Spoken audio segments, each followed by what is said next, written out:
Well, good afternoon. We would like to welcome you back to the afternoon's program featuring Dr. Nancy Insia.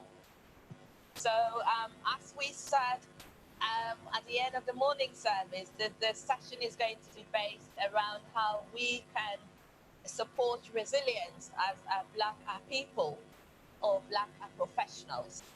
So I asked Nancy to tell me a bit about herself, just so I can get some insight into her background, and I'll have something to share with you. So I'm just going to read exactly what I've got here.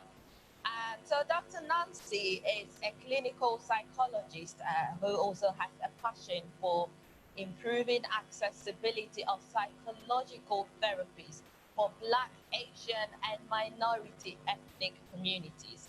So sometimes people say BAME or BAME, but that's what it stands for, Black, Asian, minority, ethnic communities.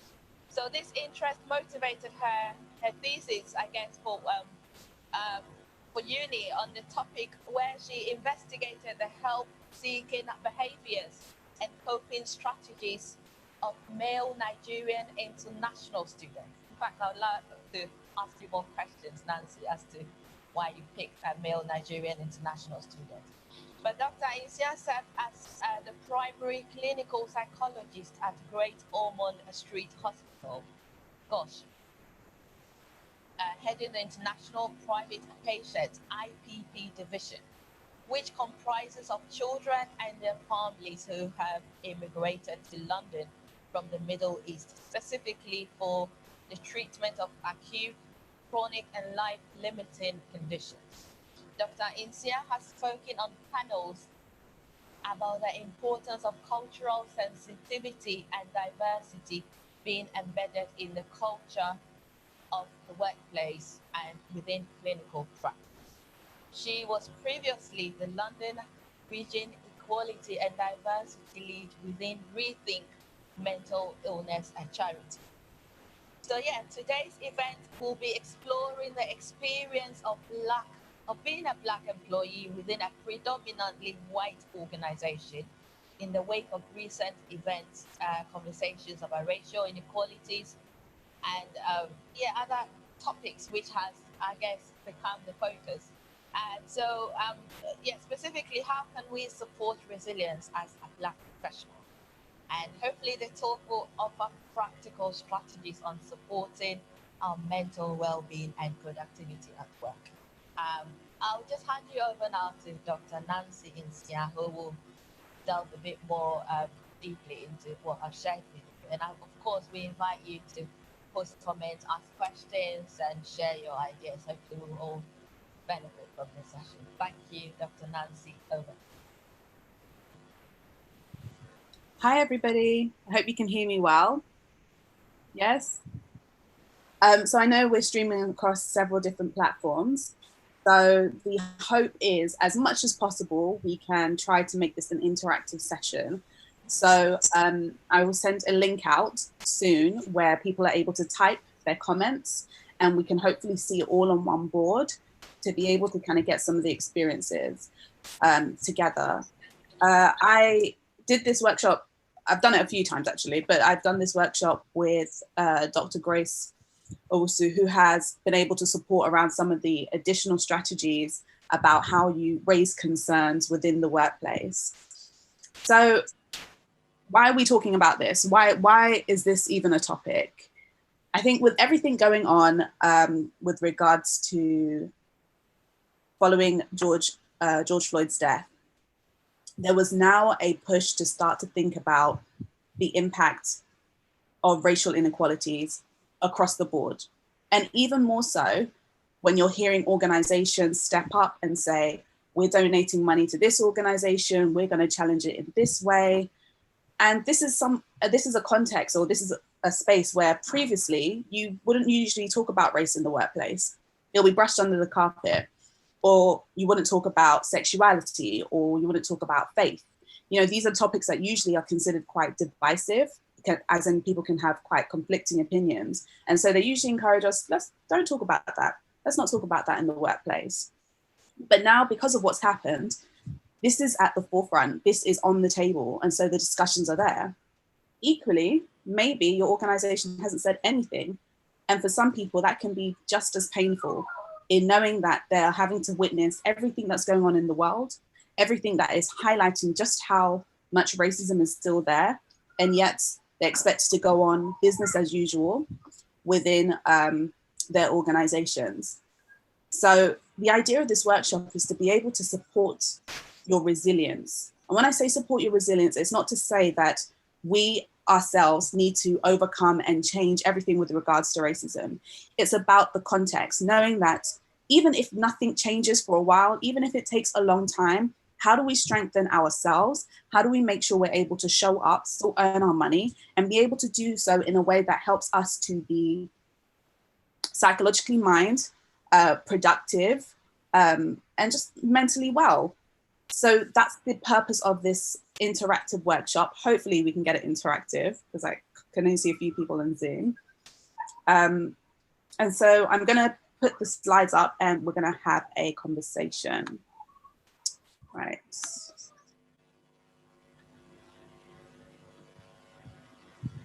hopefully you can see my slides right now.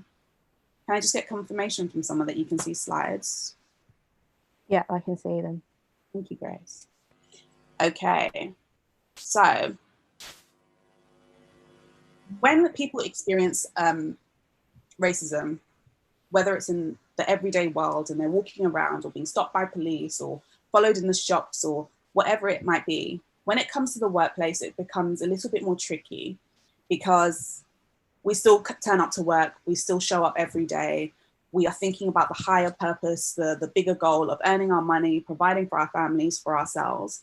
And so it may be the place where we may be more inclined to not speak out, or more inclined to suffer in silence, or feel the frustration more because you're stuck in a system which has a hierarchy that might make it difficult to highlight these issues so that you can work at your best. And also the workplace is the one place where we probably have the most interactions with people that we, outside of the workplace, probably wouldn't have much opportunity to interact with. So I know most of my social circle is Black, but when I'm at work, I'm surrounded by predominantly white people. And if not for work environments, I would have very limited opportunities or to interact with people.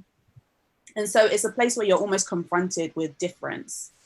And so this is about thinking around organizations where it's predominantly white. So I work within psychology, and there are about over 100 clinical psychologists at Great Ormond Street, and I'm the only Black clinical psychologist. And to put that into context, even within kind of psychology, clinical psychology in itself, Black professionals, Black clinical psychologists are extremely underrepresented. Like less than 5% will be from a Black background.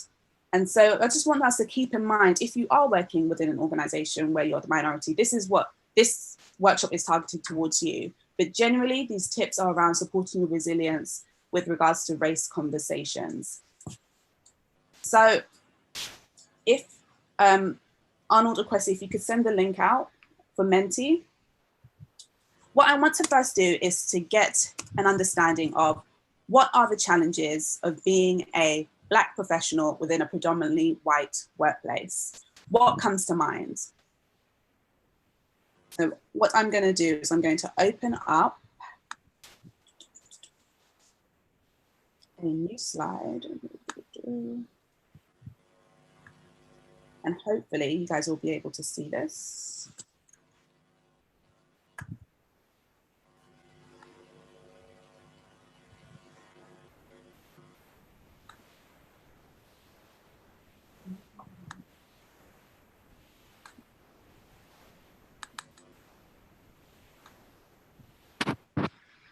Okay. So what I've done is I sent out a link, and hopefully you would have received it, whether it's on your Facebook platform or your Zoom or your WhatsApp. And I would like everyone to type in, what are some of the experiences of being one of the few, if not only Black person in your workplace? So we'll just give you about a minute or two just to start getting some ideas rolling through.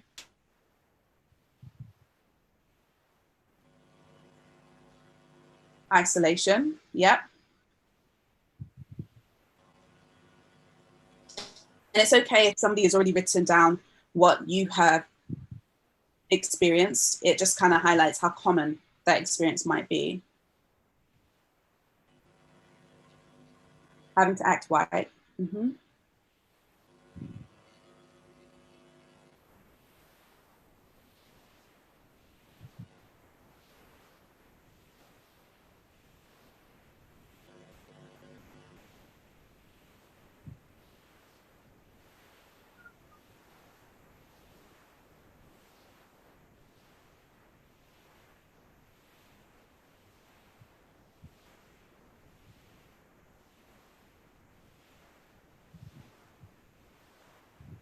Okay. I'm not sure whether or not it's the platform or people are struggling to think of ideas or whatever it might be, but what we might do is, okay. So not being able to eat the food you want, under pressure to fit in. And in not being able to eat the food that you want, is that around thinking twice before you bring jollof rice to work or what have you? Just thinking twice about, actually, can I be my authentic self, or is someone going to come and ask me, oh, what are you eating? And the idea around kind of having to act white, that's something that is definitely commonly reported, with this idea of white is right, or white is what is deemed as the most professional persona to present when you're at work. Feeling under pressure to fit in. Yeah, so kind of noticing that difference. Are there any other experiences?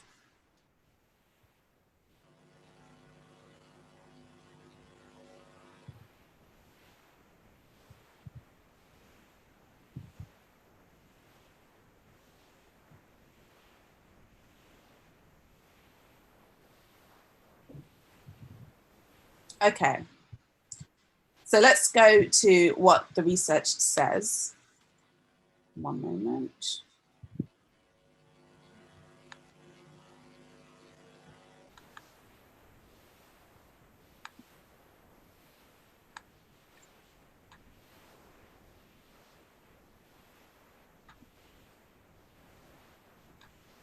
Okay.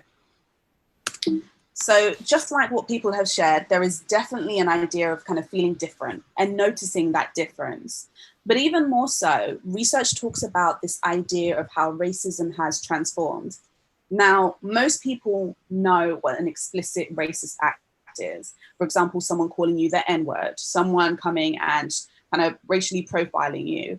But nowadays, especially when we think about what happens in the States and we think about what happens in the UK, often people argue that racism is not that bad in the UK. And part of the rationale behind it is because there are fewer expressions of explicit racism. But research kind of highlights that how racism has, in a way, transformed. And they use a term called microaggressions to describe what new racism kind of looks like. And racial microaggressions are essentially, it can be an unintentional or an intentional act. And it is kind of common everyday slights and indignities that just remind you that you don't quite belong. And it might be something as simple as someone saying, I'm so shocked you speak English well. Oh my gosh, you speak English really well. Now, whilst that sounds like a compliment on the surface, underneath that, what is being implied is, I never expected somebody of your race to be able to be this intelligent in articulating or communicating your views. And so when we're saying kind of experiencing microaggressions, definitely people from Black backgrounds and just from minority backgrounds in general are more likely to experience these comments on a day-to-day basis. So it might even be someone coming to kind of talking about, oh, what hair have you got today? Or, these little comments that just kind of highlight your difference. And often it comes across as a compliment, but with the view to, how do you say, it's really about the bias that that person has. That's what's coming out. So their biases or their assumptions about what you might be like because of being Black. So the stereotypes that they hold about Black people, for example, that's what the microaggressions are communicating. In the workplace, they found that for microaggressions, what that might look like in terms of Black people is that they're less likely to get direct eye contact. They're more likely to be spoken over in a meeting. So somebody else can repeat the same point as you and they're getting the credit and people are like, yes, yes, yes. Meanwhile, you said the same thing. And so these are kind of all ideas around how microaggressions can be experienced within the workplace. And when it comes to a high incidence of imposter syndrome is basically that voice that tells you that you're not quite good enough and that you're a fake, someone's going to find you out, you're not really supposed to be here. And that feeling of imposter syndrome is basically something that's more likely to occur with people who are from Black backgrounds. And that's in part because of not being able to see yourself represented. And so in some ways questioning, am I really supposed to be here? Did they hire me for my qualities or did they hire me to tick a box to say, yes, we've got a Black person now? And especially when they come through diversity schemes, this kind of feeling can come up a lot because someone can just say, oh, they only hired you because you're Black, not because of your actual qualities of being a good professional and what have you. And so that kind of sits difficult with the individual who feels the need to kind of prove themselves or finds it difficult to genuinely accept that they have the talents and the skills to be able to occupy the position that they're in. And if you want to think about what it's like being a minority and the actual impact on someone's cognitive abilities, knowing that girls, when they are in single-sex schools, so all girls schools, they are more likely to have high aspirations and achieve it better than girls that are in mixed schools. So it's around when they're in the mixed schools, if they're the minority, they're more likely to be impacted on their ability to perform. So this can also impact on us in a cognitive, so in terms of our thinking abilities way. Code switching is another kind of aspect where people are sort of talked about feeling like you have to act white. It's basically when we adjust our style of speech or our appearance or our behavior. And to an extent, everybody does that. You don't go to work with this exact same manner that you do at home. But research shows about how Black people are more likely to have to mute aspects of themselves or to switch to acting more white or acting in a way that they feel the majority behaves within their environment. And it's almost like a survival technique because, if you're able to connect with other people because you are similar, it can also support you in climbing higher up the career ladder because these are the people that would advocate for you, support you, provide you opportunities, learning opportunities, etc. And so, yes, Black people, research shows, are more likely, or people from minority groups are more likely to experience the need to have to code switch. And also being asked almost in some ways to be the representative of all Black people. If there's a question around, oh, but we need to find out more about cultural diversity, everyone turns around and looks at you all of a sudden, expects you to be able to hold all the answers for the whole of Africa, for the whole of kind of the Black community across the world. And actually, we are not a homogenous group. We are not all the same.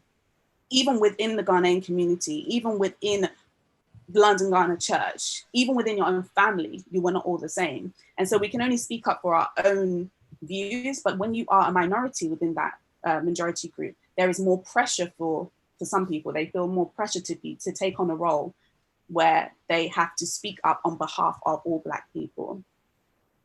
Again, it was kind of talked about muting your identity, parts of yourself where you think, oh, might not be accepted. So that might even be sort of straightening your hair, because if you go to work with your afro, you know, someone might look at you twice or kind of start asking questions or putting their hands in your hair or, you know, making you feel uncomfortable. So if you try and blend in as much as possible by trying to deny aspects of your own identity, you're more inclined to fit in. You're more inclined to be able to just to slip under the radar and not be so hyper visible, or yeah, people notice you more. And stereotype is the idea that we internalize the assumptions that others hold about a particular group. So for example, Black people, if there is a stereotype that Black people are lazy, for example, Black professionals, if they're in a minority within an organization, may feel the need to work harder to prove they are not part of this, they do not fit this stereotype. So in doing so, they're actually exhausting themselves and trying to prove themselves against this unspoken assumption around how Black people are. Whatever stereotype it might be can drive our behavior in an effort to us to prove that we are the opposite. So turning up extra early because Black people aren't late, or just being able to try to challenge whatever stereotypes they feel may be held about them in the organization. And this can have a really incredibly painful impact on us. We're more likely to feel excluded, rejected, or kind of just feeling frustrated, or yeah. But equally, in opportunities around career progression, we know that there are less Black people who are occupying senior seats, or senior positions within organizations. And instead, we're more likely to see a Guinness effect, where actually, if you think about a pint of Guinness being poured, there is a lot of Black professionals who might be working within kind of more frontline, lower positions, rather than the white top within one of Guinness, where it's predominantly white people who will be occupying more senior positions. And so these are all experiences that are reported through research around some of the experiences of some Black employees within organizations. And again, this is not everybody. And you might not have all of these experiences. It might be one. It may be that actually you have found a way to feel that you're able to bring the most of yourself to the workplace. So again, this is not a generalization. This is highlighting some of the experiences that have been reported by Black employees. An example of the microaggressions, for example, is that Black employees, there was a study where they looked at a law firm, and the senior managers were looking over the work of Black employees and white employees. And they were more likely to pick up the errors in the Black employees' work. So it's almost like there was a high level of scrutiny and a higher level of kind of criticism for their work. And another study actually showed, for example, the experience of the impact of microaggressions. So they had a group of white participants and a group of Black participants, and they had to watch two videos. The first video was of an explicit racist behavior when somebody was being recruited. So they were actually told, no, you're not going to be recruited because you're Black, right? The second video that they watched, there was a microaggression. So remember I said microaggressions are a lot more subtle. Sometimes you can't quite put your finger on it, but you're like, it feels a little bit racist, but I don't want to call it racist. So that was the second video. What they found after both participants, the whites and Black participants, watched the videos, they asked them to do a problem-solving test. And what they found is when both the white and the Black participants did the problem-solving test after watching the explicit racist act, everybody performed less effectively or less efficiently. They were not able to perform as well on their problem-solving tasks as they would do ordinarily. And so that shows the impact of not just you experiencing the racism, but just even watching it can impact on your performance. Both white and Black employees But what was even more interesting was when they did the problem solving test after watching the microaggression, only the Black employees had their problem solving abilities impacted. So that goes to show around who is more sensitive to identifying and recognizing kind of different racial experiences, or racial trauma, basically, who's more likely to be reacting to that. And this can actually make us more predisposed to experiencing anxiety, depression, thinking about a great feeling of like hopelessness or paranoia, because you're kind of feeling like you have to look out or try to decipher, was that racist or was that not? Am I being sensitive or maybe not? And that's the one thing about microaggression. The reason why it impacts on our cognitive abilities, our thinking abilities, is because you're sitting there thinking, is this true? Did that really happen? And that's the cognitive loading. Imagine you're in a meeting, somebody has said something, you feel some way about it and you're deciphering it in your head. You're not focusing on the meeting. You're too busy thinking about what has happened and unpicking that to the point where you're unable to attend to the task at hand. Grace, did you want to add anything to that? Yeah, thank you for bringing me in, Nancy. We actually did this workshop on, was it Thursday? Yeah. With a group of external people, and it was really interesting. Just to the point, as you're talking about, I think the muting your identity and the stereotypes, it can really have an impact, especially if you don't have people that you relate to in the workplace. Yeah. So I think there's some research to say out of the top 500 companies, the FTSE 500, I think there's like 5 or 4 Black CEOs. And in the UK, I think there's 1 Black CEO. So that really has an impact. And I think in senior like levels of organizations, I think the level of Black people is something like 1.5%. So it's really, really low. And if you're not used to seeing people like us in the workplace, it can be isolating. But Nancy's going to show us some ways in which we can kind of overcome this. Thank you, Grace. So we don't want to focus so much.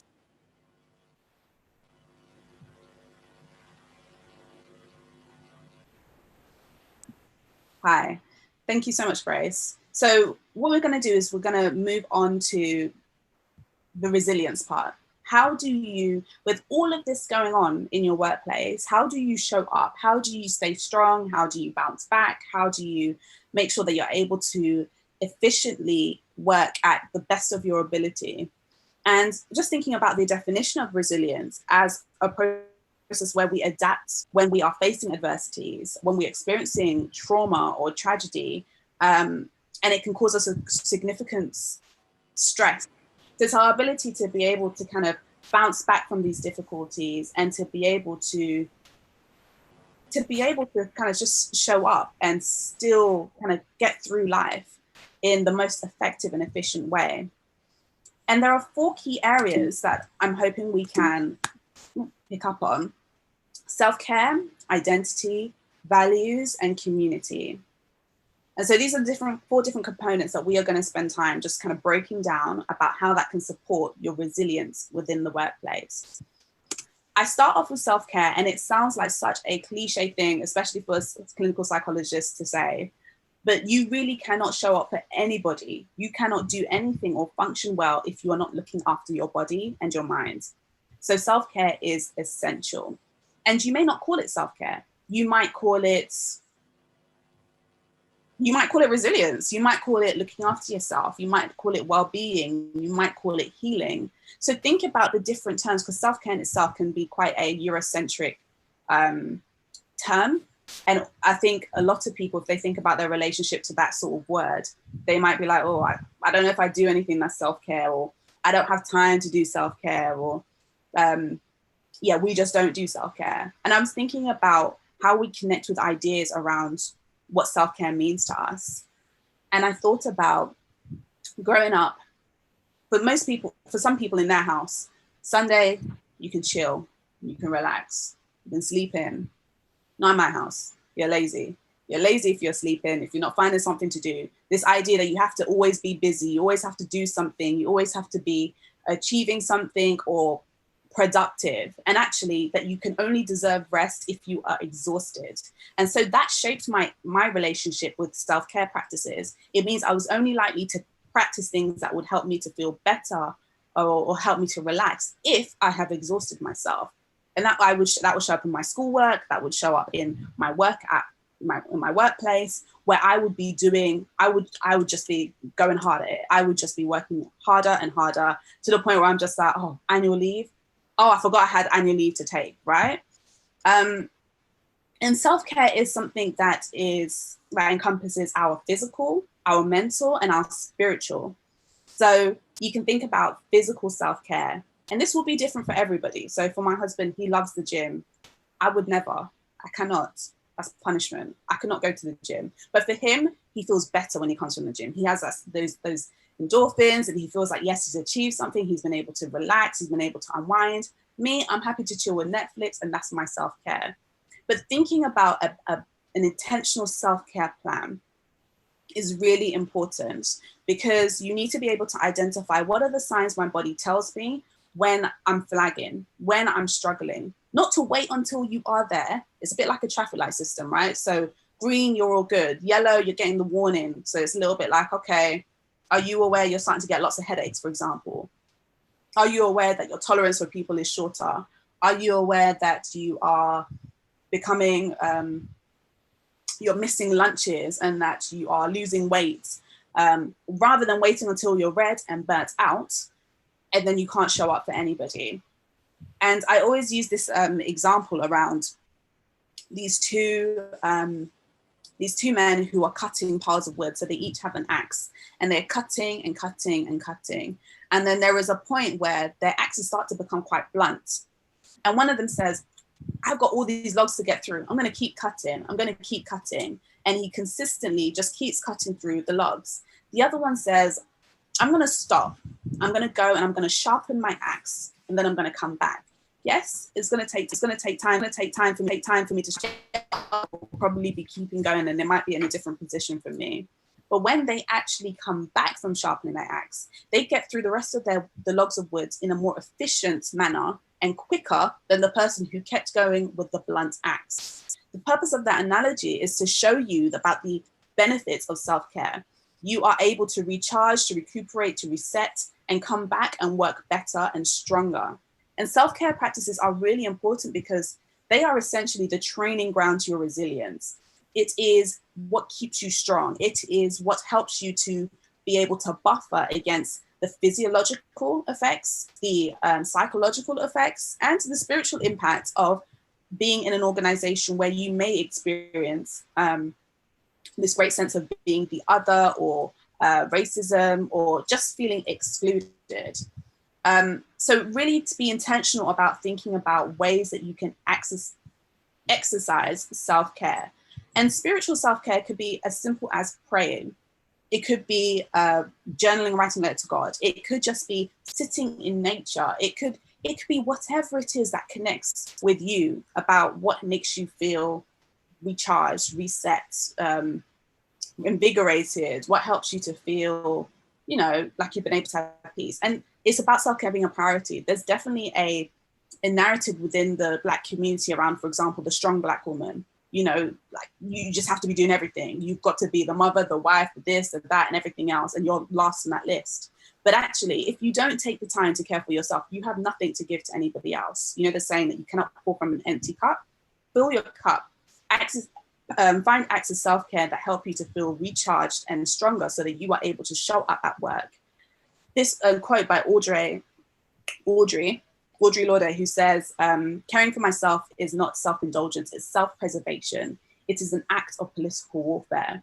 And that reminds me of the Black Panthers, who in America, when the government, were not providing equal and appropriate access to healthcare and healthcare to Black communities, the Black Panthers set up their own clinics. They created food drives. That was self-care, because they knew that people needed to be able to nourish themselves, to look after their physical health needs, so that they would be able to sustain and be able to enjoy it in the long run. I can't see everybody, but I'm hoping everyone's following. and I've not cut off and I'm talking to myself for however long. So think back to perhaps when the George Floyd incident, when George Floyd was killed, and the way that this was spread all over social media, and the way that you engaged with it. I remember feeling so worked up. I did not have any rest. I felt like I had to be on social media to keep up to date with everything that was going on. I felt like I had to repost to be able to show my solidarity, to express my outrage. And I remember feeling so drained and just so sad. Like, really? This is still happening in 2020? It was exhausting. And it wasn't until I tuned into a versus battle with Fred Hammond and Kirk Franklin, that was spiritual self-care for me. Just hearing them sing songs that never would have made it. I don't know if that's actually the name of the song, but those are the words of the song. That, it gave me a renewed sense of hope. It offered me an opportunity to say, do you know what? We have been through this. It's not just now that George Floyd incidents come up that we're saying, oh my gosh, this racism. It's the fact that people have endured through history all these experiences of microaggressions, and they've been able to show up. That is resilience. So that's why the self-care is so important. So I want you today to think about going forward at work. What does self-care look like in your workplace? How do you do that? That might be, for example, recognizing that not everything requires your immediate attention.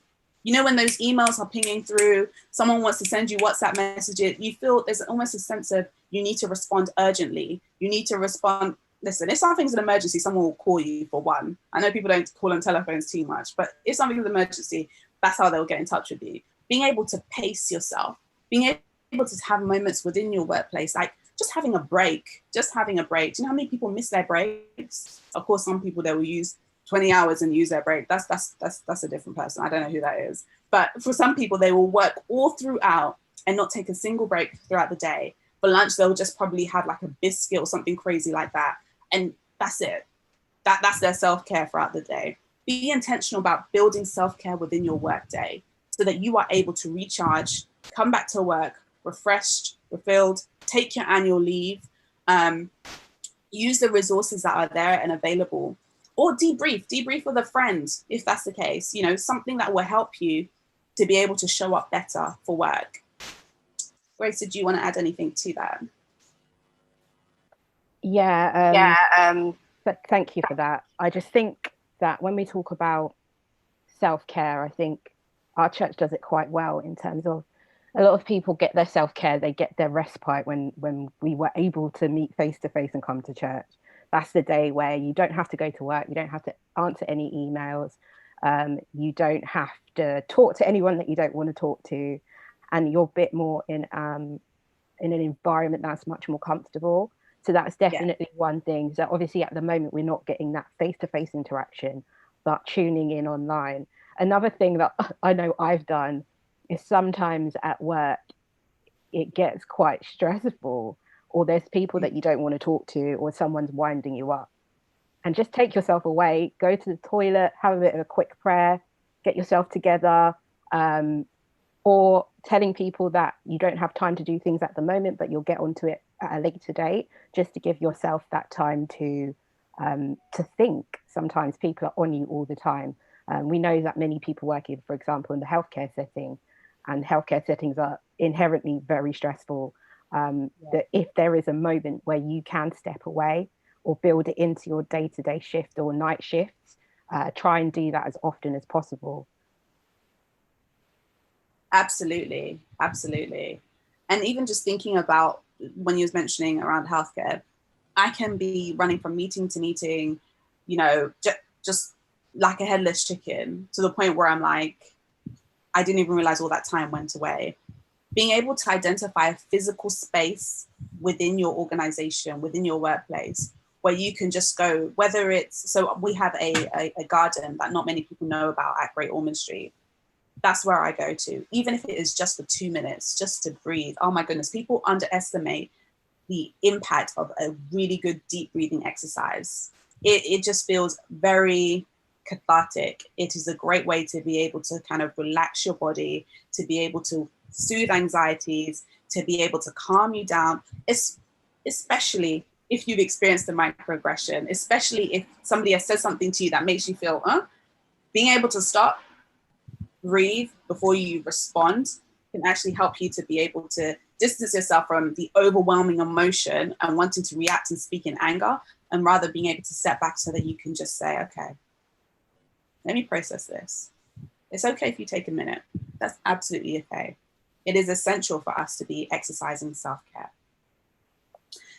So there's a summary, just kind of highlighting that self-care is the training ground to our resilience. And so it is essential in order to support us to be resilient. And that it's important to make an ongoing healing plan. I say healing, that it could be interchanged with self-care. And that's because it's a little bit like when somebody does you wrong, when somebody does something to you that offends you, it's probably not going to be the last time that they offend you, whether or not it's intentional or unintentional. So being able to make a cyclical healing plan is knowing that that transgression might happen again. That person may cause offense again. They may cause a microaggression. Remember, this has been going on for generations. It's not going to stop overnight. It's going to take time. It's going to take for people to learn and to unlearn. So exercising self-care is also around forgiveness. It's about choosing to forgive. It's also about putting boundaries in place that are appropriate to make sure that you are safe and looking after your well-being. The next aspect is identity. And when kind of people are thinking around, I was talking about sort of the idea around stereotypes at work, stereotypes of Black people, and how we can sometimes internalize that, and we feel that we have to work to prove against these stereotypes. A stereotype, let me just explain, is a thinking shortcut. Our brain can become overwhelmed with brand new information. So imagine you go somewhere new, you're drinking it all in, you're in awe, you're just like, oh wow, they've got this, they got this, they got this. So the idea is that our brain doesn't want to be overloaded with so much new things. And so we hold pockets of information around, oh, when you go here, you know it's going to be like this because it's like the last place you went to. And I use this idea around that pocket of information is called a schema. So this idea about restaurants. You go to a restaurant, you sit down, they give you the menu, the waiter takes your order, he goes away, brings your food, he takes it away from you, you pay, and then you go. You know, so a couple of other restaurants, they do the same thing. So you know that this is how a restaurant operates. This is what a restaurant is, right? So if someone came from Mars, they'll be like, what's a restaurant? You would explain that's a restaurant. Until you go to Nando's and they have the audacity to tell you to collect your own plates, and they have the audacity to tell you to collect your own knife and fork. All of a sudden you're like, that's not what restaurants do. But what happens is that pocket of information you have starts to change. It starts to adapt. It starts to grow to fit this new definition of actually not all restaurants are the same. In the same way, when people are exposed to, for example, communities that they don't usually have access to, whether it's a white colleague or a Black colleague, if you've never really known Black people in your life, you only get the information from, for example, the media, because you don't have those people around you to be able to get to know them. So if the media is constantly portraying negative images of Black people, most people, when they come and they first see a Black person, their mind goes to, oh, what do you know about Black people? Oh, media says they are like this, this, this. So when they meet you, it is an opportunity, like Nando's, to change and adapt the negative stereotypes that are associated with the Black identity. And in order for us to do that, it is important for us to acknowledge and see the value in our identity. If you hear all these workplaces talking about it's important to be diverse, it's important to have a diverse community or a diverse workforce. Why? What is the point of the diverse workforce if you're going to come and then stop bringing the parts of yourself that make you unique? If you're going to say, oh no, I can't be Black because, oh no, I have to act white, or then it's not a diverse workforce. You're creating the same environment where everybody behaves the same. There is richness in your experience, in your knowledge, in your beliefs, in your cultural values. There is so much richness in that, and that should be informing your work. That's what the richness of diversity comes from. It's because, for example, so in terms of the value of, going back, in terms of the value of being a Black professional, being a racially diverse community at work, they found that if you have a mix of men and women in the workplace, having that gender diversity, companies are more likely to perform 15% better just by having men and women, that sort of gender diversity. But if you have the racial diversity, your companies are more likely to perform 35% better.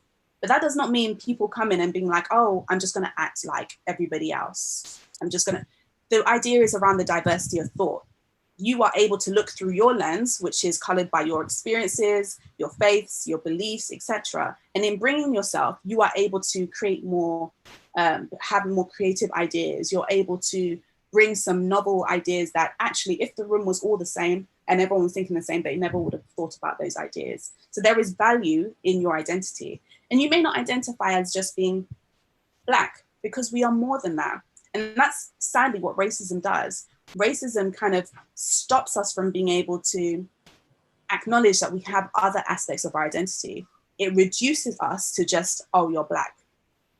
We're more than just Black. You might be Black, you're a mother, you're a Christian, you're so many different aspects of your identity. And one thing that we know is that as individuals, the different aspects of our identity can cross. So it's this idea of intersectionality, where you can be a female and you can be Black, and you can be a mother and you can be Christian. And there's a point where they intersect or they cross with each other.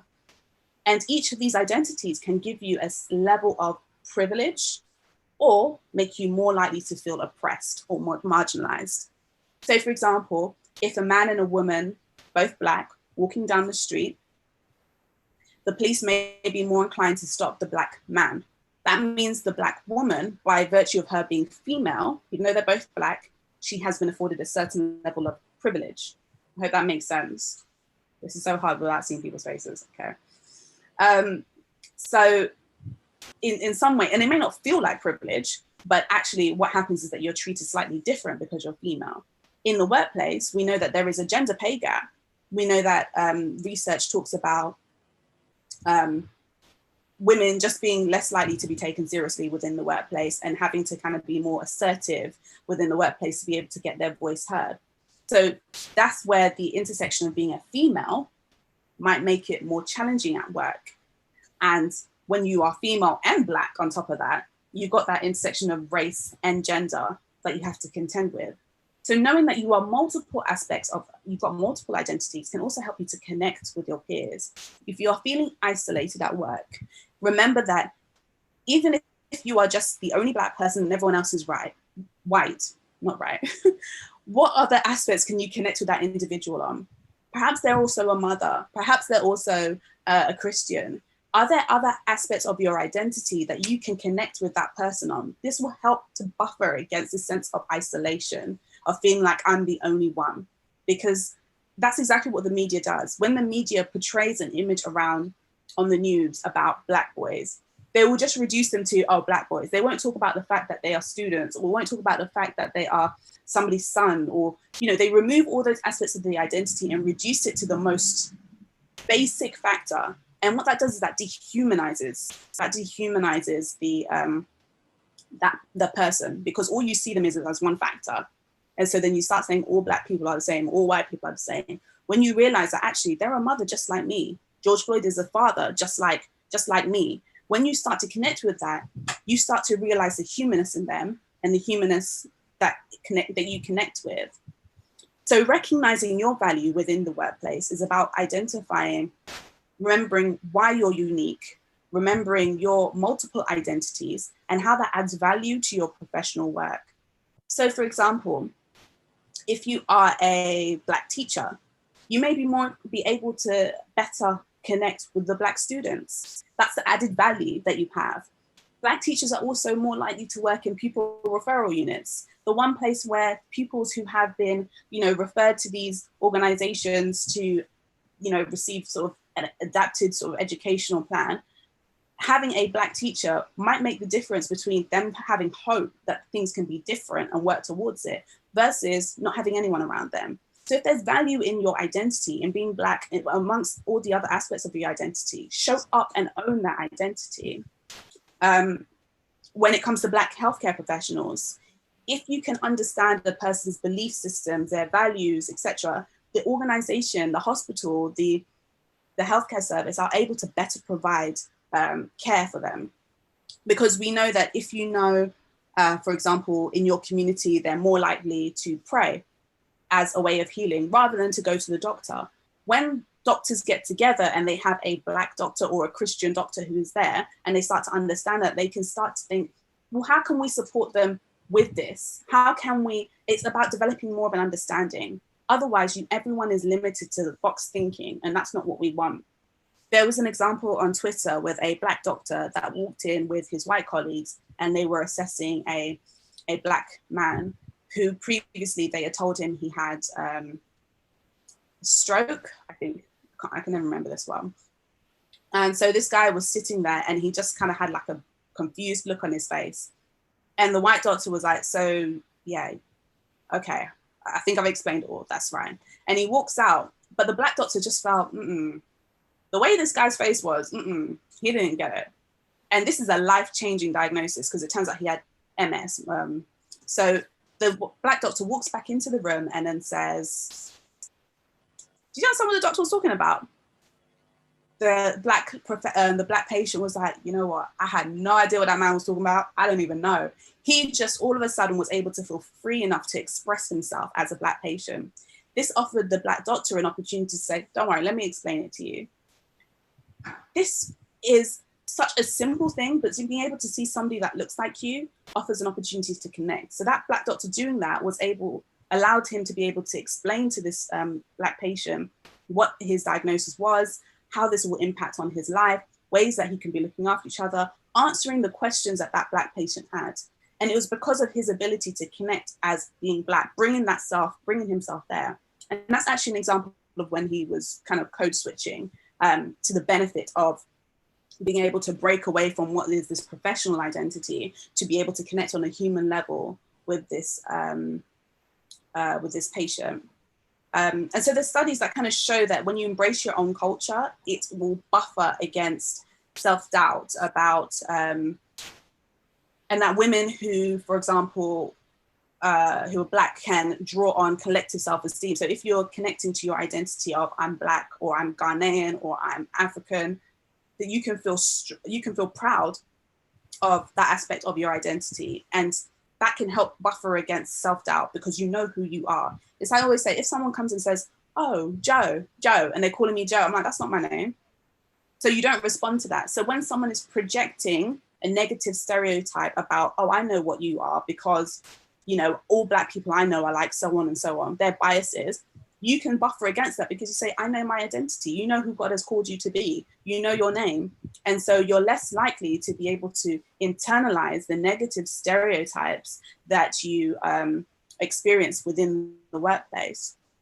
And connecting on your collective identity is a great way of being able to protect you from the idea of feeling invisible because you're connecting with one another, bonding on common experiences. Just know that we are more complex.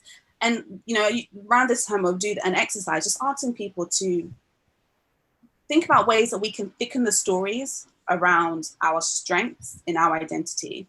When I say thicken the stories, imagine like our life has chapters and every chapter tells a different aspect of a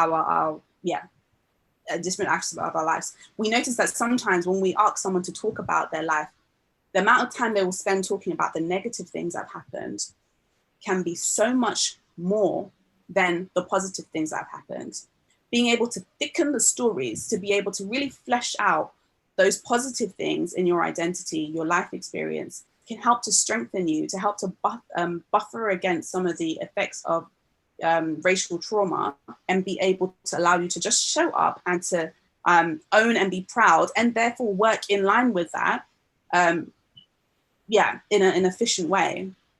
So around this time, I would ask people to think about a time in your life where you were proud to be identified as Black, Ghanaian, or African. A time in your life where you were just like, you know what, I'm so glad I'm Black. That will allow you to be able to go into a workplace and feel a sense of strength within your identity as being Black, rather than it being perceived as a weakness or as a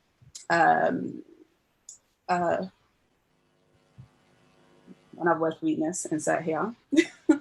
So yeah, so just, Advantage. yes, thank you.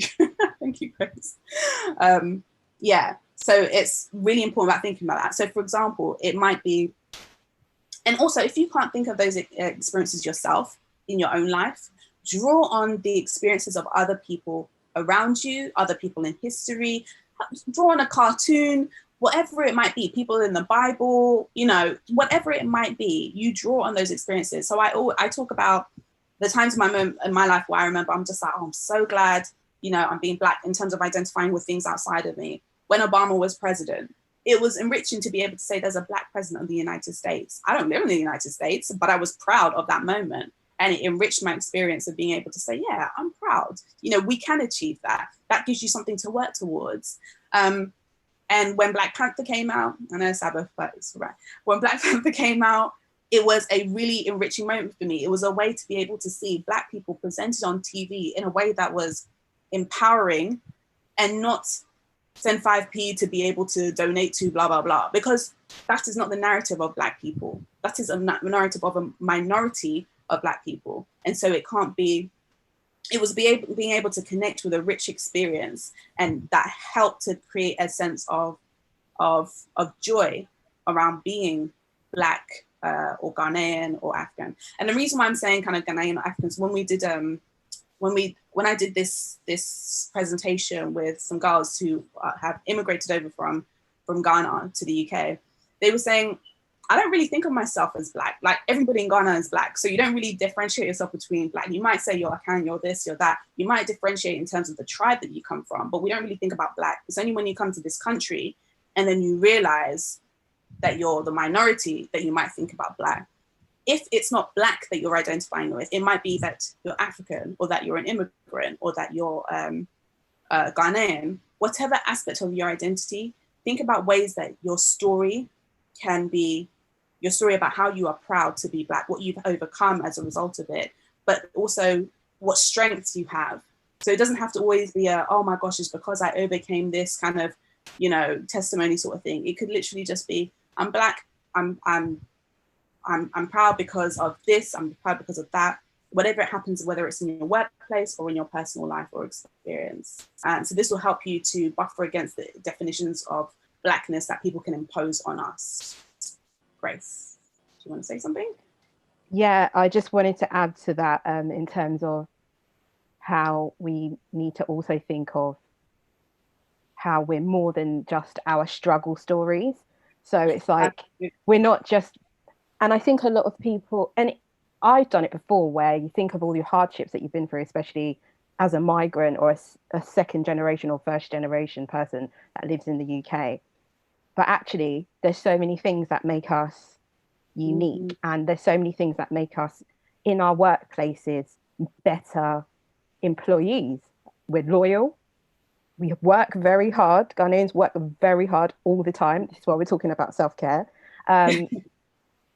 We're always up for doing extra work and helping other people out. So thinking about why people will value you in your workplace is also really important. So when people then try to deflect and say bad things about you or try to paint you in a bad light, actually think of all the things that you've done and that you do every day that are beneficial to either, if you're working in a healthcare setting, patients or people that you work with or work for, or if you don't work in a healthcare setting, like your colleagues, like why you're a pleasure to work with. So when those appraisals or those pay rises or those promotions do come up, you're able to feel proud in yourself and be able to pick out those positive aspects that you've brought to the job because other people are not likely to see it. And even if they do see it, they might not speak up for you. So speaking up for yourself is really important. Absolutely. Yes. Thank you so much, Grace. Spot on. Values. So our values is another aspect of that can buffer against, that can support our resilience. So our values are just ways, things that we believe are important in guiding how we live and work. And when we consciously connect to, so when we intentionally think about living alongside of our values, we are actually more likely to be buffered against the physiological symptoms of stress. So literally, working alongside your values, keeping your values in mind, can actually stop your brain from producing overwhelming amounts of cortisol, which is a hormone that we produce when we're under pressure, that can stop us thinking clearly. You are less likely to burn out if you're working in line with your values. When I say values, I mean that could be, it could be anything that guides you. So for example, even being a Christian, there will be values about being a Christian, about honesty, integrity, about fairness. Those aspects of your identity, those aspects of those values, if you're living alongside of those, you feel more at peace when you are doing things in line with your values, versus if you work in an organization and they tell you, yeah, so we're going to go and kill this person and steal this. If that doesn't connect with your values, you're going to feel this sense of internal conflict and be like, I don't know if I can do that. I don't feel comfortable, right? So the idea is around being able to identify what are your values first. And in doing so, acting in line with that. So examples of some values could be dependability, being reliable, being loyal, being committed, being honest, being consistent. These are values that show up in our work, in how we work. So people will know you, for example, as being hardworking. That is a value. So when you act in line with your values, this buffers against the stresses and the imposed kind of stereotypes around, sorry, a bit distracted. Yeah, so how do you identify your values? It's really important to know, how do I know what my values are? You can do that through a number of ways. One thing is to think about the role models, the people in your life that you think are good examples, that live out the values that you wish, that you want to be able to embody. It will show you which values are important to you.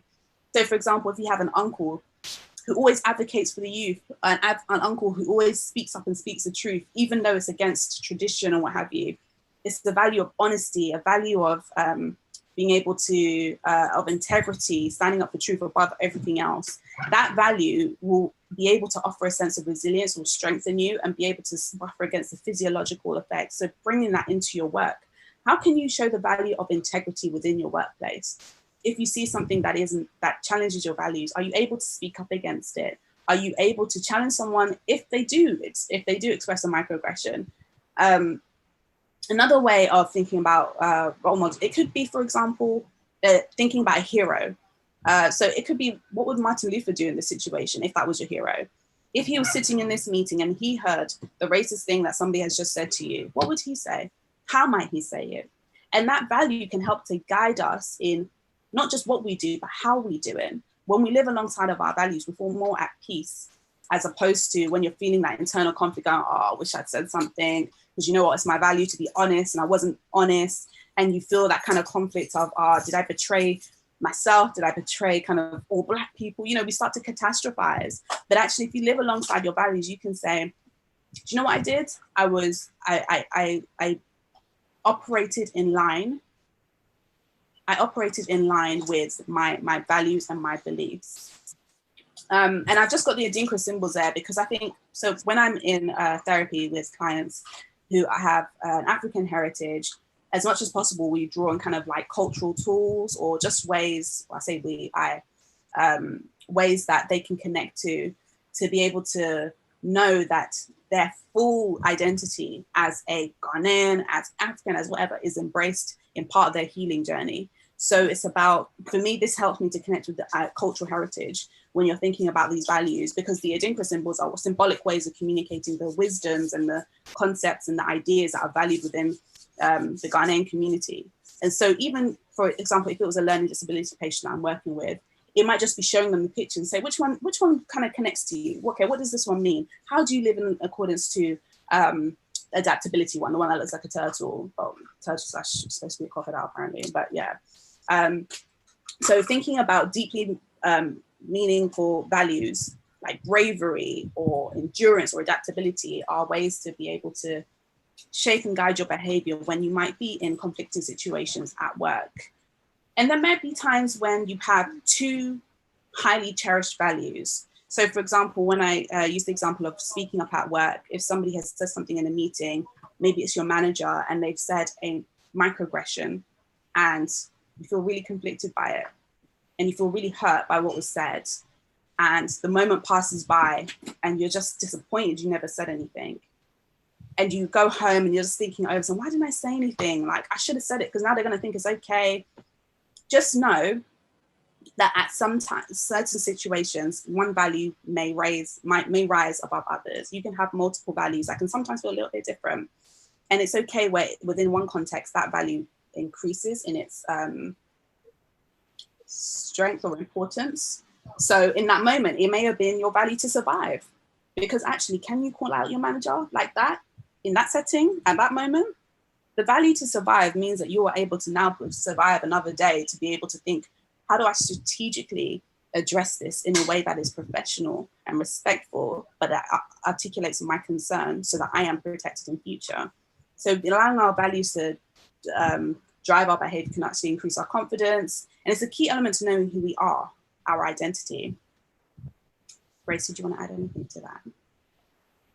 Yeah, first of all, I wanted to say that I'm sorry that I didn't introduce my area of like work before I started talking, but I'll do it now because it's relevant to this slide. So I am an organizational psychologist. So what that means is when Nancy works in a clinical setting in hospitals, I work within workplaces and work alongside things like employee relations, training and design, and things like this. So values. So I'm trained to administer psychometric assessment. So that could be for when you're applying for a job, some jobs will ask you to do questionnaires, and some of those questionnaires will be based on personality.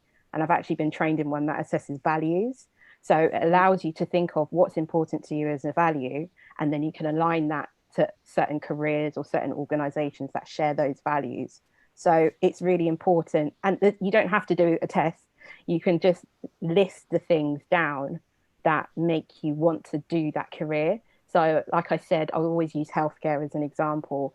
A lot of people who work in healthcare or those kind of frontline roles tend to, not always, value things like caring for others, thinking about other people. They have a value of service. They have a value of treating people fairly and with respect. So those are your drivers. So whatever organization that you want to work for, having a look at their website, for example, and seeing how they embody those values before you even get there will allow you to feel a bit happier in work. So you're not like misaligned to what your values are. That's a lot of the time, that's what happens when you go to workplaces. You end up somewhere because you're desperate for a job. I've been there. And you figure out that the values of the organization have nothing to do with your own values. So therefore you start to feel conflict, or you start to feel kind of really uncomfortable. And sometimes you don't know why, and it could be because of the values. Absolutely. And I guess that explains why, you know, the organization can say, we're all about diversity, we're all about, you know, racial equality. Then you come to workplace and you're the only Black person. It's like, so where's the diversity? Where that's at? You all of a sudden you feel the sense of conflict of, well, I don't see the diversity. I don't see the equality. I don't see or feel like they're acting in line with that. And that can result in you burning out, because it's almost like it's not quite the organization that lines up with your values or your goals. So how can you act in line with that? If you choose to be an advocate on behalf of the Black community, that's again, if you choose to, recognizing that fully that is an additional role that might not even be written into your contract. It is a big responsibility, but recognizing that you are not the spokesperson for all Black people, and that you still want to encourage people individually within the organization to take up the responsibility of thinking collectively around this. The question is, if you were not there, how would they attend to that group? If you were not there, how would they make sure that those views are represented? This is why the responsibility shouldn't all fall on you. It's about, the best teamwork is around kind of getting people to develop those skills simultaneously, so other people can actually say, okay, this is something I could work on. How do I do that? How do I think about that? Who do I need to speak to, etc. So yes, the importance of values. And when it comes to community, you know, community especially is around the idea of the feeling isolated at work. And so having a sense of community or connecting with others is a great way to help you to feel included, to feel visible, to feel valued. within the organization. And that can be really difficult if you feel like nobody looks like you or nobody has an interest that you have. So just remembering that your organization or your workplace is more than just your immediate team members. You have HR, you have people who might work in the canteen, you have people who work across in a different department. You have an opportunity to build bonds and connections with other people across the whole organization. And if you don't, you have people who might work in a similar field in a different organization, who might go through some of the similar experiences. When we've done this workshop before, people have wanted to share their socials or to connect with each other because, they feel quite lonely at work when it's just like, I don't know if anybody else gets it. So they take the time to just, find someone that they can debrief with and be like, have you ever experienced this? Or just to connect to it, just to be able to feel a sense of support. Having a mentor is especially valuable. It's very difficult to move up into a field when you do not see any representation of yourself. You feel like you kind of have to carve your own path, right? And more than likely, hopefully, there is someone who has had the experience that looks like you, who knows what it's like to navigate some of these nuanced challenges of being one of the few Black people who might be excelling within their profession. Identify a mentor. And sadly, there's research that talks about when people progress, they forget to reach back. I don't like the idea that we're reaching back, but you know what I mean? In the sense of they're so focused on just trying to survive up there that they're not even thinking, how can I support others to come with me? How can I support others to build up the skills and the resilience and the strength to be able to excel as well? And almost this idea of there's only a place for one Black person at the table, it's a lie. There's as many spaces as you want there to be, but it's really about us being able to be resilient enough and to show up and be authentic and to show our value within the organization. So definitely finding a mentor can help to guide you to develop the skills. And now we have coaches as well, not just mentors. So they don't even necessarily work in your field, but it's about talking about that self-belief, about ways that you are able to navigate these experiences within the workplace. Use your community outside, of work to debrief. Whether if something has happened at work that is especially frustrating, connect with people outside of work. You can call your friends, you can call your parents, you can connect with people at church, just to be able to debrief and offload. Remember, again, with microaggressions, the cognitive loading of figuring out, did that happen? That is difficult. And especially if you're choosing to speak up. Note if you're checking in with somebody and saying to them, did that really happen? That in itself is a way of being able to reduce the cognitive loading of the impact of microaggressions on you. It also means that you have someone else who can co-sign or be a witness on your behalf if you choose to escalate it. But there is so much value in trying to foster a sense of community when you are in the workplace. So how do you challenge racism and protect yourself? So I'm going to hand over to Grace, but very quickly, with regards to microaggressions, it can be so tricky because they can appear to be compliments. They can, you don't know the intention, whether or not it was intentional or not. But one of the most powerful ways is to ask questions. What did you mean when you said X, Y, Z? What did you mean when you said you're surprised I spoke English really well? Asking a genuinely curious question, because when someone has to stop to think to answer the question, they realize what they said didn't make any sense or was offensive or was influenced by their bias. Because what are they going to say in response to that? I was shocked that you spoke English well. They start doing these mental gymnastics to try and think of why they said what they said. So it's really important to be able to find ways that you feel comfortable with in addressing microaggressions at work. And there's a scale. Not everybody wants to be Black power, rah, rah, rah at work. And that's absolutely fine. You do what is comfortable with you and you do it according to the context that you're in and the person that you're dealing with. So for example, if it's you don't talk to your mother-in-law in the same way that you talk to your sister, right? You adapt how you're speaking to them. If both of them have done something to wrong you would think about a way of being able to talk to them in a way that's respectful, that addresses that, being able to communicate your value. And there's also research that talks about us having a kind of a go-to technique. There's a way that we like to address conflict. And that might be the Nancy way. So the Nancy way might be being direct and saying it. But actually the research shows that if you are constantly the same way, people just switch off to that. So it's a little bit like the idea of the nagging wife / husband, whatever, because I know it's usually considered the nagging wife. But if someone is saying something over and over and over again, you just switch it off. But if you say it in a variety of different ways, you actually then tailor it to the severity of the offense. For example, if someone has said something in playful banter, you know, it maybe doesn't require a whole "I'm going to report this to HR" sort of thing, you know. But it might be a can I have a conversation with you? I know you may not have intended for it to be hurtful, but that upset my feelings. So asking questions, being able to reflect back to them what they said, repeating the question, repeating the statement back to them. Ask them how would they feel if that comment was said to them. Being able to reference policies if that's something that you would like to fall on to kind of justify. I statements rather than saying you is also a great way of being able to say how you feel without kind of pointing the finger and calling someone out, because nobody likes to be called a racist or anything derogatory, right? And we have this cognitive dissonance where we struggle with this idea of, oh no, we're good people, and then someone tells us we've done something bad, and we start to think of no, it must have been you misunderstood me, or you didn't quite get what I'm saying, right? So we will try and find reasons to justify what we've done, even if somebody says that they've been hurt by it. So finding a way that you feel most comfortable with to address the microaggressions is important. Grace.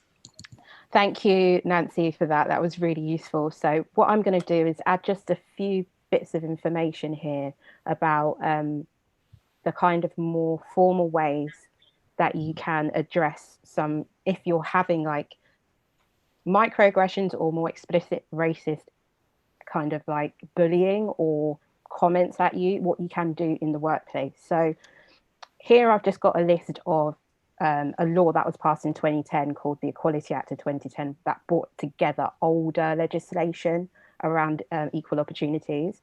So it defines 9 protected characteristics. So therefore, it's technically a breach if somebody was to harass you based on these reasons. Obviously, it's very difficult because you need to have proof that someone has harassed you because of these things. One of those things is race. Another one is age. I'm just going to mention a few. Another one is marriage and civil partnership. So previously in interviews, for example, an interviewer would have been able to ask, and it wouldn't have been seen as politically incorrect to ask a woman. So any woman aged between 18 and 60 could be judged in the sense that would an employer actually hire you? They'll probably assess whether you're married or not. So if you're wearing a wedding ring, so they can assess, is she likely to have children? Is she likely to be wanting to have children at some point? Is it really worth us hiring her? Do we really want to pay maternity leave? So they can't ask you that at an interview anymore. And if they do, there are things you can do to kind of like pull them up on it after the interview. The same with race, obviously. There are smaller incidences that you might think aren't a big deal, and actually it's up to you whether you want to pursue them or not. But then there's obviously more explicit examples of racism by colleagues, by customers, by patients as well, if you're working in a healthcare setting. Can you change the slide, please? Yeah. Thank you. So if you want to kind of raise a complaint, there's kind of a scale that you can do it on. And the main thing would be to consult your employee handbook. So when you started the job, you would have had some kind of contract, you would have some kind of like either it's online or a physical employee handbook, which goes through all of the policies and procedure of the workplace. But at the same time, there'll be procedural rules as to how complaints, grievances, or harassment cases are dealt with. So what you can do, if you don't feel comfortable going straight to HR straight away, you could raise the issue with a manager. Usually your manager, but if your manager is the person that's causing you the problem, then obviously there's a problem there. So you can just go to someone that you kind of trust in the workplace. It could be another colleague that's at the same level. It could be a supervisor, just somebody within the workplace that you can discuss it with and say like this and this and this happened. I wasn't comfortable with it. This is why we talk about the importance of having kind of like networks at work. So it could be like your other friend. Like what I tend to do when I work in any workplaces, I will usually scan the horizon and scan to see where all the Black people are, because there's usually not very many. So And in my experience, usually in reception, sometimes security, sometimes in IT. So I tend to kind of like make friends with them because they can help me out sometimes. They actually have a lot of influence. So you can raise those issues with them first and just talk to them informally. Then if not, if you want to spread it further, then you could go to your manager if they're not the person who's causing you the issue. You can also go to your HR department. Obviously, that's technically what they're there for, to help you.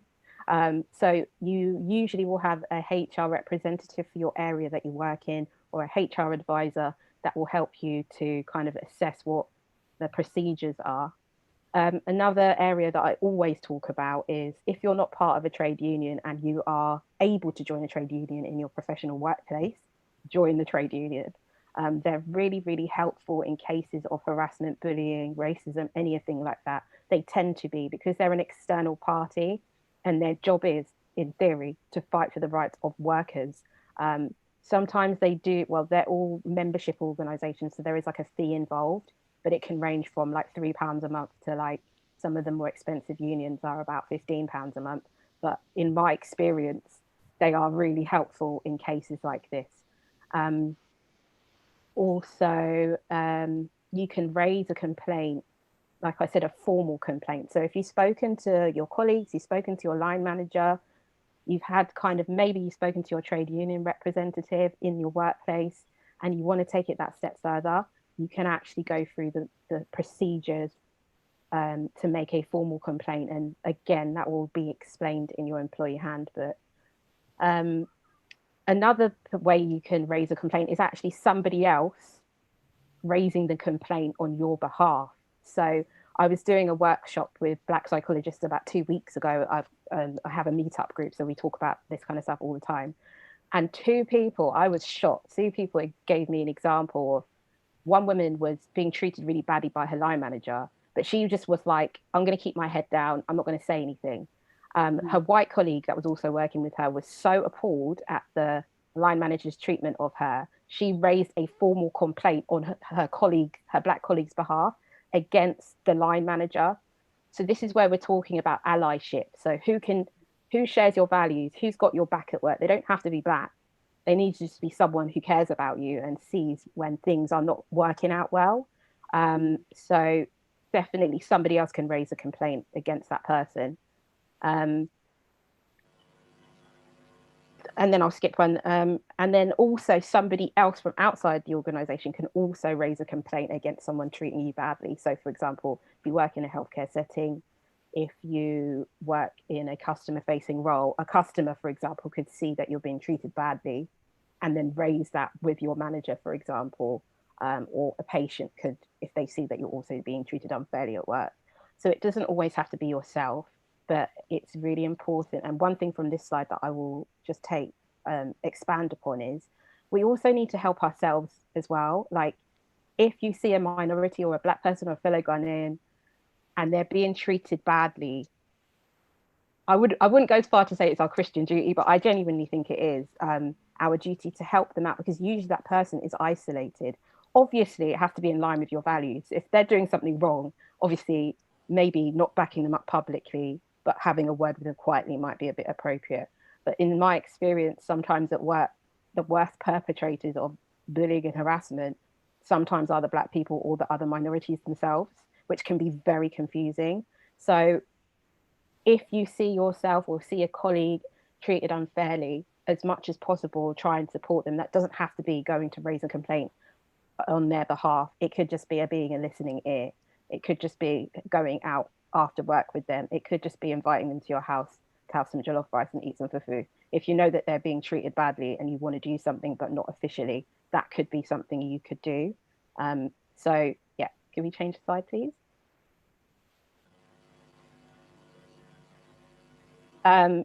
And change it again, because I think I've covered that. Other tips that you can go through is Nancy spoke about getting a mentor. So we're quite lucky being in like the London Ghana SDA church ecosystem, because there's so many professionals in even just London Ghana itself. I'm not even including Southwest, which is Nancy's home church, but they're all. So we've got so many people in social work, We've got so many people in nursing, mental health nursing. We've got so many people in accounting and finance. I could count like at least 10 people in accounting and finance. We've now got people in psychology, law, medicine. So if you need someone to help you navigate through a pathway, there's definitely people within the church that can help. And in the youth church, I feel like the young people sometimes get bored of me constantly asking them all the time what they want to do, how school is, how college is. But it's a way for me to check in, just to see if we can kind of connect them with people.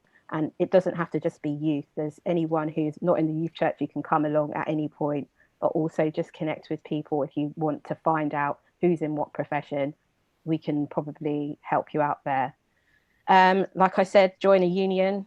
They're really helpful if you can. If not, and you're facing difficulties at work, there's lots of organisations that can help. So ACAS is an organisation that is independent to kind of fight for the rights of workers as well, but they're independent to trade unions. Then you've got the trade union, the TUC, the trade union, I think they're called the Trade Union Conference. I can't remember what their C word means, but they've got a lot of information on their website. And then last but not least, if you're facing something that you think could get legal and you can't afford legal representation, you've got the Citizens Advice Bureau Network. So they're nationwide. They're probably online at the moment, which offers advice for people going through kind of employment law cases or tribunals and things like that. They'll be able to offer you really good advice. The next point here is about things called employee assistance programs. So not all workplaces, but some workplaces have these, and they tend to be private sector organizations that have them. So they're like usually phone numbers that you can call. They're external people or external organizations that offer things like counseling services, financial advice. It could just be tips on like anxiety or depression. So they offer like well-being services for employees that I think they're all free, or they tend to be really low cost. For example, I think some of them will give you access to up to six free counseling services and stuff like that. So if you know that you have had quite a stressful experience, and it doesn't always have to be work related, but it's affecting your work, you can access your employee assistance program. I would encourage anyone to just research that. So when you go back to work on Monday or whenever, maybe ask your HR representative where the links to all these things are. Also, one more point is if you are facing harassment for whatever reason, but if it is race-based or bullying from a customer, from a member of staff, make sure you write down all the incidences, because if this ever does get bigger or goes into like a tribunal situation, or even if you're just talking to your line manager about it, it's a way for you to kind of note down what has happened when, if there's like any witnesses as well, asking your friends to back you up that, you know, at the T point on Tuesday, X person said this to me, and there was witnesses. It just helps your case if it ever does get further. But it also, you can use it as a way of journaling. So it's kind of like, on this day, this is how I felt. It allows you to process the feelings and the thoughts sometimes without talking to someone else. So they work both ways. Record the incidences somewhere written, either online or if you use a physical book notepad. Next slide, please. I think that's all. Yeah. Thank you very much. So I guess this is the end of the talk, and I would like to express my thanks to Drs. Nancy and Grace. It was a surprise to hear Grace's voice, because I thought it was just going to be Dr. Nancy on the program today. So yeah, it's been a very nice surprise, Dr. Grace. It surprised you. Two for the price of one, yeah? If any of our viewers have got questions they would like to ask you. So I'm going to take a couple of minutes and offer the opportunity to our viewers, whether on YouTube, because there are a few people watching us on YouTube, and I know there are a few people watching us on Facebook. So if you're watching us and you've got any questions you would like to ask Dr. Grace or Dr. Nancy, can I invite you to post your questions now? And then we will try and allow time for them to answer the questions before we wrap up. Whilst we're trying to see if anybody posts a question, question or not, can I ask you a question, please? Yes, of course. Great. So the first question I've got for you is that you talked about, by the way, the self-care stuff is very, very good. I do a lot of things. So Dr. Nancy, you said you Netflix as your self-care. I also Netflix, and I'm not going to go into what I watch on Netflix, but it's good. Just a couple of things though. Can you give me 2 of your personal values? So you talked a bit about values. What are 2 of your personal values and why? So I'll let Dr. Nancy go first, and then Dr. Grace, I'll come. For me, my personal value around adaptability, and also my personal value around integrity, really important. Integrity is important for me. It's in line with kind of my Christian values, you know, thou shalt not lie and all that. But also it's around just doing the best you can to be the best person in line with the truth and speaking up for what is the truth.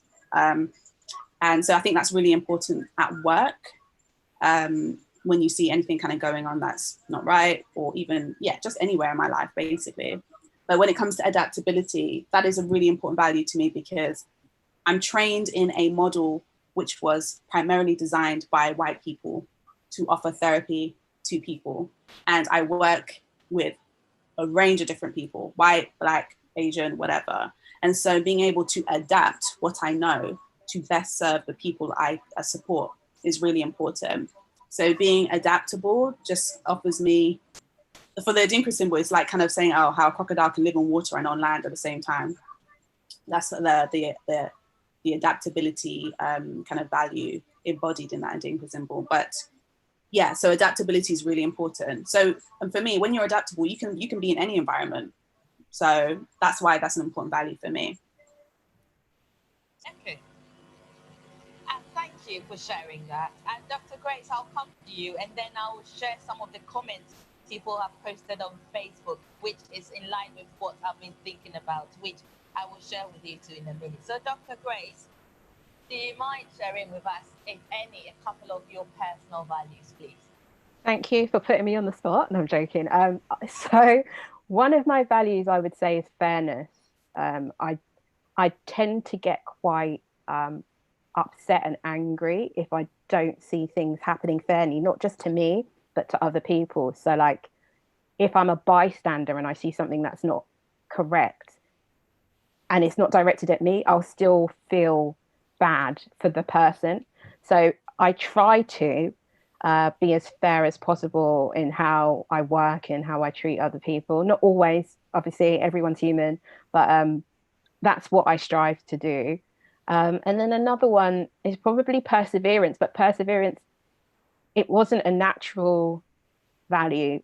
I've learned to be like this because in everything I've done in life, I've had to be really resilient and persevere all the time. I won't go into detail, but it's something that has helped me navigate difficult situations in education and in the workplace. So I tend to feel like perseverance, I'll always try as hard as possible to get what I need to get out of something. I tend not to quit things easily if I can help it. So yeah, those are my 2. Excellent. Thank you.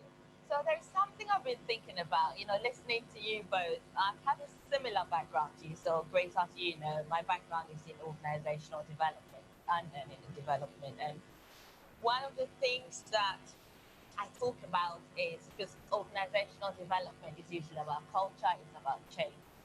But one of the key things I speak about is being an instrument of change, being a role model, modeling certain behaviors that we would like to see in others. And when we talk about these things, sometimes we, as Black people, can be a bit, I'm just trying to find the right words, So somebody has posted a comment on Facebook saying that it's not just about a particular race, which I think they have a really good point. It says that microaggression comes from other Black races towards Caribbean people.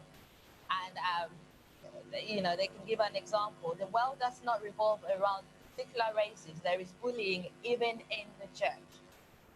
What advice have you got for people who are listening to us who could possibly be an inspiration to others in terms of how they role model these behaviors and how they see themselves as an instrument of change?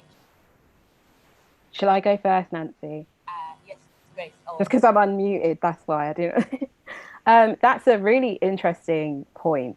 Microaggressions actually can relate to any minority group. So gender, races, age. So those protected characteristics that I listed earlier, they can relate to that. Obviously, what we're talking about is racial microaggressions. When it comes to racism between races, and microaggressions between races, absolutely they exist. But they, when we're talking about like racism in general, we talk about a racial hierarchy that a lot of the time it's the white people that have put that racial hierarchy and try to apply it to Black people. That encourages these kind of like conflicts a lot of the time. A lot of it is colonially based and things like that. So when it comes to racism, it's seen as white people having the power levels and the influence levels to be racist against people of color. That could be any minority group. But within races, it's not necessarily seen as racism, or it's not called racism, but it is. It's prejudice, because you're using your like racial hierarchy standards. That's why you might get some Asian groups, and in a lot of Asian societies, they've got a caste system, and people who are darker skin tones tend to be treated the worst based on the caste that they're in. So they can absolutely enforce racism or prejudice on other people. So one thing I would say as advice, how do we embody harmony, is just treating people like you'd want to be treated. That's the golden rule. That is something that we really need to embody as Christians more and more. So if you see someone that's being mistreated, regardless of where they come from, it's our kind of teachings are to help each other out and not enforce those inequalities. And that goes for everybody. So Caribbeans versus Africans and vice versa. I think that kind of distinction in younger generations, definitely in my generation, is kind of dying down a bit. There's a lot more integration between those two groups in the UK, in my experience. I've got a lot of friends that are Caribbean. I was brought up in a church with Caribbeans before I came to London, Ghana. So I don't see, there's still some conflicts, but it's not the same thing as what my parents, for example, might have faced. So yeah, just embodying those values. Yeah, great. Like I co-sign absolutely everything you've just said. We are only talking specifically about racial microaggressions, and obviously there are microaggressions, like Grace said, across all spectrums of kind of the diversity. So someone even saying, "Oh, you're acting so gay," that's a microaggression towards sexuality. When it comes to, you know, how we can model the best behavior, I think it's about us all being aware of what our own biases are. I think we have to have an awareness that we all have this packet of knowledge, remember the restaurant, that we use to help us navigate the world. And these are biases that can be developed through, as we grow up, stories that we hear. It could be just through our interactions with people. Maybe most people that you meet from a particular group act in a particular way. So you start to have a bias or hold a stereotype towards them. Every human being holds some stereotypes or a bias. Nobody is immune from that. Obviously, we were talking specifically about Black people within a predominantly white organization in this talk, but that does not mean that's the only place it occurs. So yes, embodying it, but also being self-reflective. There are some conversations that have just become so natural in our homes, in our communities, you know, and these conversations translate into banter. So, oh yeah, can't marry no Nigerian, you know, these kind of banters and that sort of thing. It's banter, but that's rooted in biases. It's rooted in stereotypes. So this is an example of, for example, remember I said that microaggressions are not necessarily intentional. Some people do not intend to to say something that's racially charged or motivated, but because of how they've grown up, because of their biases, because of all they've been exposed to, it comes across in a friendly, light-hearted way. But what they're doing is they're communicating their biases. So we all hold those biases. So if we're noticing that we are joking about those things, and yet we feel frustrated that somebody else is always treating us differently because we're African as opposed to Caribbean, etc. How have we been able to challenge our biases? How do we stop those kind of narratives continuing, those cycles continuing? We need to be intentional about reflecting on that and changing our behavior accordingly. So am I saying no more jokes about don't marry Nigerians? Maybe that is what I'm saying. If not, you're a fan of Sana. So whatever you want to do, it's about being self-reflective. Yeah. That one. Okay, guys, thank you. I'm just reading the comments here. I think somebody had asked more examples about microaggressions, and I don't know if Dr. Grace, you've got a couple of minutes to spare to explain that, and then we will wrap up. Yeah. So microaggressions are, like we're saying, they're like slights or little things that you think are directed at you, insults, which are based on a characteristic. So it could be race, it could be gender, but obviously at the moment we're talking about race. So they can include things like what Nancy said about, oh, I'm really surprised that you spoke English so well. Oh, you're so articulate. It's like, just because I'm black, the implication is I'm black, so you think I can't speak English properly. They're not saying it explicitly, but that's what the implications are. Another one, and I heard this, when I was lecturing back in 2011, and the director of that organization came into the staff room and said they were doing like employment checks, so they needed to check everyone's passports. And he made a comment. I was the only other person in the room, and he said, oh, I'm surprised that some of our lecturers have British passports. And I was like, oh, really? Which ones? And he said, oh, people like X, Y, and Z. And all the people that he mentioned are the people that were non-white. So my colleague who's Nigerian, another colleague and two other colleagues that were Mauritian, but Indo-Mauritian. And I was like, oh, really? Why is that surprising? So I was just questioning because I wanted him to think about what he was saying. The implication is you're not white, so you can't be British. And I've had that abroad also. Like, where are you from?